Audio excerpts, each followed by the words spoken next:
Hello everyone. Before diving into today's topic, we want to take a moment to thank you for your support. Every like, comment, and subscription truly makes a difference and helps this channel grow. If you enjoy our content and don't want to miss our upcoming videos, subscribe to the channel and activate the bell to receive all notifications. Imagine a clear night in the heart of the desert, far from any artificial light. The starry sky unfolds like a cosmic archive, where each shining point tells a story millions, if not billions, of years old. Yet, among the familiar constellations and the precise motions of the planets, there lingers the suspicion that something important eludes us. Not a miscalculation, but a silent presence, invisible to the eye and to instruments for most of our history. A hidden companion of the Sun. A forgotten twin star relegated to the outer edges of the solar system. This is the heart of the mystery of Nemesis, a scientific hypothesis as bold as it is fascinating, born from the attempt to explain the seemingly regular cycles of death and rebirth on our planet. The initial spark flared between paleontology and astrophysics. Around the mid-1980s, paleontologists David Raup and Jack Sepkowski noticed a disturbing pattern in the history of life on Earth. Mass extinctions, those that wipe out entire ecosystems, seem to occur with an almost mathematical periodicity, roughly every 26 million years. The idea of regularity in such catastrophic events defied randomness and suggested the action of an external agent. But what force could mark the history of life with such precision over millions and millions of years? It was in this context that some scientists hypothesized the existence of a companion star to the Sun, named Nemesis, after the Greek goddess of vengeance and relentless justice. According to this theory, Nemesis would orbit the Sun at an extremely wide distance, perhaps between 95,000 and 150,000 astronomical units, extending up to 2 light-years. Such a vast orbit would place it well beyond the Oort Cloud, that remote and icy frontier populated by billions of cometary nuclei. The idea was that, in its slow wandering, Nemesis periodically passed through this region, disturbing its fragile gravity and triggering a rain of comets toward the inner solar system. Some of these would have struck the Earth, causing colossal impacts, atmospheric darkening, extreme climate changes, in a word, extinctions. It was a powerful hypothesis, capable of connecting geology, astronomy, and biology into a single cosmic narrative. But if Nemesis truly exists, why haven't we seen it yet? The problem is not trivial. If Nemesis were a red or brown dwarf, it would shine faintly, perhaps imperceptibly to the human eye. However, astronomers have searched for traces of its existence with increasingly sophisticated instruments. In the 1990s, the investigation shifted to the infrared spectrum, where cold and faint objects like brown dwarfs emit their residual light. Satellites such as IRAS, 1983, 2MASS, 1997 to 2001, and especially WISE, Wide-Field Infrared Survey Explorer, launched in 2009, have thoroughly scanned the sky. WISE, in particular, brought crucial data. No Jupiter-sized object was detected out to a distance of over 25,000 astronomical units, and none the size of Saturn out to 10,000 astronomical units. This drastically narrows the potential range for any massive solar companion. Nemesis, if it exists, would have to be smaller, farther away, or completely different from what we imagine. Or, more simply, it might not exist at all.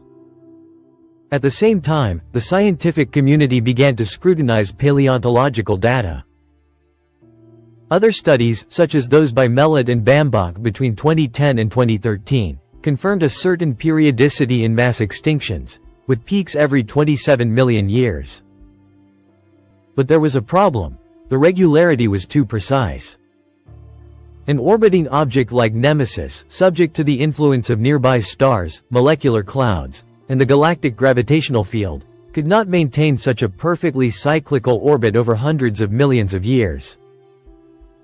It would be subject to variations, deviations, instabilities. In other words, the precision of extinction cycles seemed to contradict the hypothesis that they were caused by a celestial body with a long, elliptical orbit. At this point, scientists split. Some began searching for alternative explanations.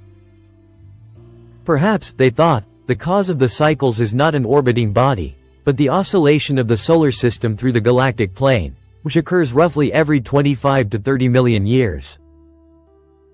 During these passages, exposure to cosmic radiation or disturbances in comet clouds could increase, creating conditions unfavorable to life on Earth. Another possibility: the passage of other stars near the Sun, events documented in recent astrophysical records. Or a combination of both phenomena, further complicated by Earth's climate and biological processes. And yet, the idea of Nemesis did not die. In 2017, a group of astrophysicists published a study on the formation of binary stars. Analyzing young star clusters, they found compelling evidence that stars similar to the Sun tend to form in pairs. According to this model, it is highly probable that our Sun was also born with a companion, a twin. But this solar sister would no longer be here. It would have drifted away billions of years ago, scattered by the gravitational chaos of the young star cluster, lost in interstellar space. It would therefore have nothing to do with cyclic extinctions, but it still suggests a binary past for our star. This discovery rekindled interest in the very concept of hidden stellar companions. But now the focus has shifted to new candidates, such as the infamous Planet 9, a hypothetical gas or rocky giant located tens of billions of kilometers from the Sun, potentially explaining the anomalous orbits of certain trans-Neptunian objects. Yet here, too, the research is ongoing, and the evidence remains indirect.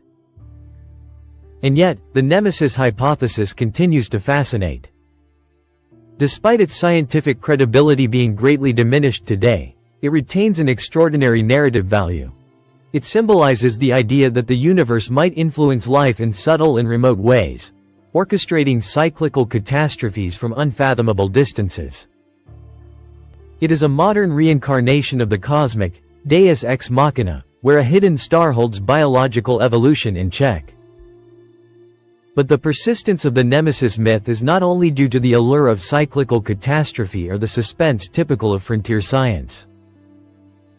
There is also a deeper, almost archetypal component in the human desire to attribute the forces shaping Earth's destiny to a remote and invisible entity. Humanity has always sought to link the heavens to its fate, and in this ancient aspiration, Nemesis fits as the missing piece, the silent puppeteer of geological ages. In recent years, attention toward the outer boundaries of the solar system has intensified. The discovery and classification of objects in the Kuiper belt and beyond, such as Eris, Sedna, and even more distant bodies, have revealed orbital anomalies that are difficult to explain through the gravitational influence of the known planets alone. These anomalies have led some scientists to hypothesize the presence of a large unknown body, perhaps a planet 5 to 10 times the mass of Earth, in a very elliptical and distant orbit. This is the so-called Planet 9, an object that, if it exists, could represent a new frontier for 21st century astronomy. But caution, Planet 9 is not Nemesis. It is not a star, it does not generate periodic comet showers, and its orbit does not match extinction cycles. However, the mere possibility of its existence shows that our solar system is still not fully understood, and that the idea of hidden bodies beyond the Oort cloud is no longer confined to science fiction. On the contrary, it is the subject of serious research, with cutting-edge telescopes and increasingly sophisticated simulations. Some scientists believe that we might have clear evidence of its presence within a few years, thanks to new instruments like the Vera C. Rubin Observatory, capable of observing regions of the sky that have so far escaped detection. Tyche, another hypothetical celestial body, was proposed as an alternative to Nemesis. Unlike the latter, Tyche would be a giant gas planet, perhaps similar to Jupiter, but orbiting much farther out. The idea emerged to explain certain characteristics in the distribution of comets in the Oort Cloud, but it too lost credibility after WISE's infrared observations failed to detect it. Yet, like Nemesis, Tyche remains a fascinating example of humanity's desire to complete the cosmic puzzle with invisible yet coherent pieces. A fundamental question has emerged in recent years regarding our variability to perceive the solar system. For decades, we believed its boundaries were well defined: 8 planets, some moons, asteroids, and comets. But today we know this vision was simplistic. The solar system extends far beyond Pluto, to 100,000 astronomical units or more if we include the Oort Cloud. A region as vast as it is mysterious, which could still hide unknown objects. There, in the most remote darkness and interstellar cold, Nemesis might still be concealed, not as a regular twin star, but perhaps as a remnant of a primordial phase, a silent and solitary brown dwarf, unable to emit enough radiation to be detected.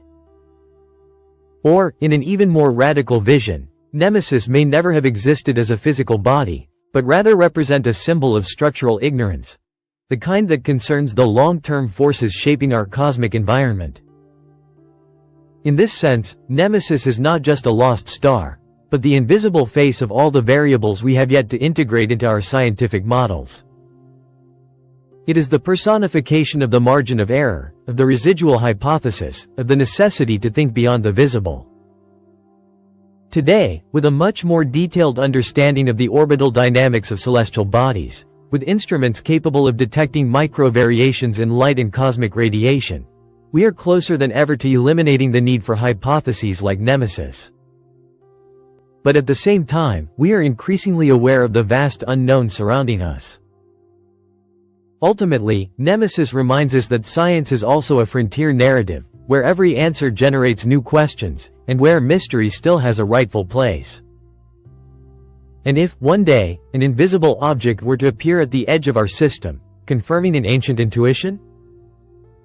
If we discovered that the sun truly had a companion, one that left long ago, but whose imperceptible traces remain in the dance of celestial bodies, it would be a revolution not only scientific, but also philosophical. Because it would mean that our understanding of time, life, and death on a planetary scale is connected to a silent cosmic partner, who for billions of years has orbited in darkness, a spectator and perhaps architect of great evolutionary turning points. While we wait for definitive answers, Nemesis continues to watch over our astronomical dreams. Not because it is real, but because it embodies the deep desire to see order in chaos, and destiny in orbits. In this sense, it is already an integral part of our scientific story. And who knows? Perhaps among the yet unanalyzed photons from some remote corner of the sky, its signature is still waiting to be recognized.